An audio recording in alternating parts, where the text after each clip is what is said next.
Hey guys, welcome back to another video, and today I'll be showing you guys how to improve your workflow. And as other people have asked me to do so, I'll show you how I typically set up my editing and how I do it. So sorry if I sound a little sick. I have a bit of a cold, but that's all.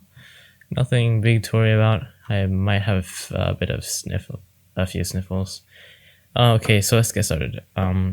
So first, you will want to click on New Project here, and then here it will say you obviously want to name it. I'm just going to name it Workflow Video. Alright, and then it should check where it's saving to so you can find it again. And I put it as CUDA because I have an NVIDIA GPU. So, and then the rest you don't really need to change, so just press OK here, and then wait for it to boot up. Now typically it takes yeah, okay. So now I set up my custom thing. So like pretty much what you want to do is you want to, like, let's say you want to like change this around, right? Okay, I'll go to the default one, editing. Right, but I find that this viewing area is too large and I don't like it. So what I will do is I would maybe shrink it to the size I want it to be so I can see more in the effect controls.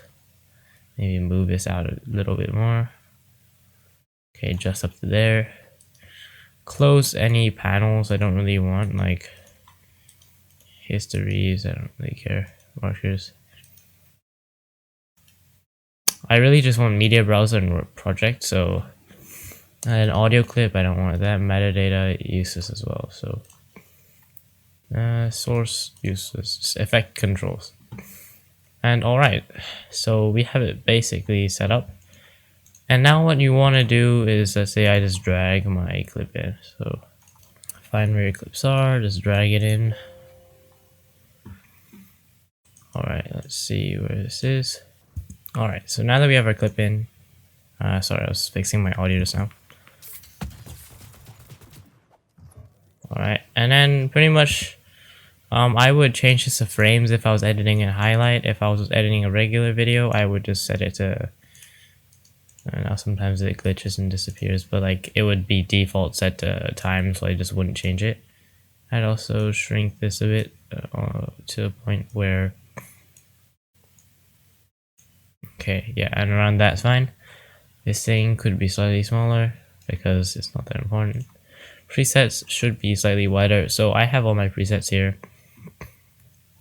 It's good to have it all separate so that you can actually like edit more efficiently.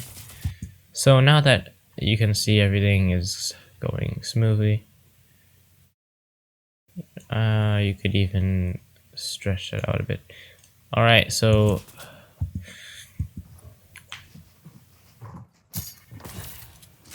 now, remember, when you're editing, having your arrow keys is really important because you need to skip frames and whatnot.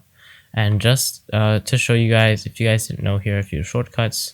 If you press Shift arrow key, it will jump you 5 frames ahead.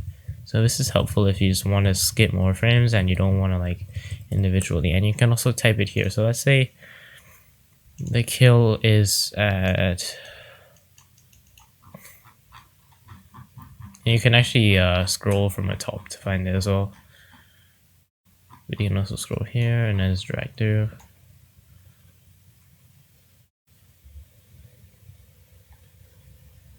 Okay, and then I find the kill. Alright, and I'll just mark it. And then I usually go 2 frames ahead. And then I would just add 60 to that. So then I find where I want to end it. And I go back to, and then I just cut it here.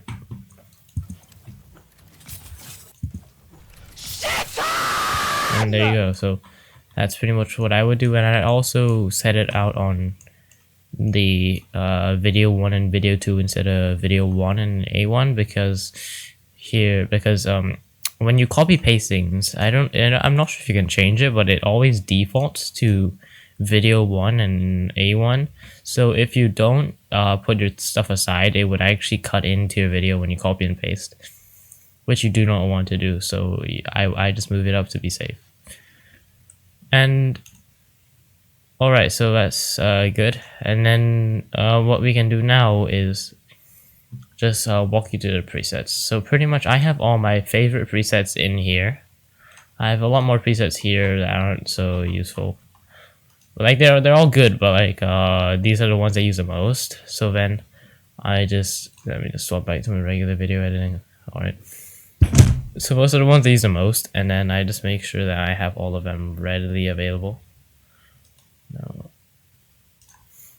And let me just show you how to save this once I close all this. So save changes to this workspace, and then next time I go back here, you see everything's gone. Alright, and then here I usually import this special film package that I have. So it would, hold on, let me delete that. Import, and then I go to where my transitions are, and then I just open it up. And then I would just do this. And then it would take a while to input the files, but then pretty much I don't really use the Premiere transitions anymore. I feel like these ones are a lot better. And if you looked at my most recent video, I used these ones and I found them very useful. So I recommend you getting some better, no, I just offline all those because I don't really need them.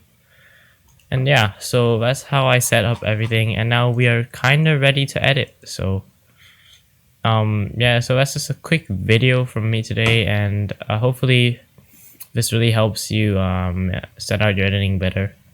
And also just a last quick tip before you end. I usually like to have my maybe multiple file explorer windows open. So let's say I have one on where all my editing files are, and then I have one where the clips are. So when I need to go between the clips and maybe an overlay, I don't have to like keep swapping. I can just keep clicking through, and then yeah, so that makes it a lot more efficient. And I'll see you guys tomorrow, and I'm starting daily uploads now, so if you want to see more content, please subscribe and hit the like button.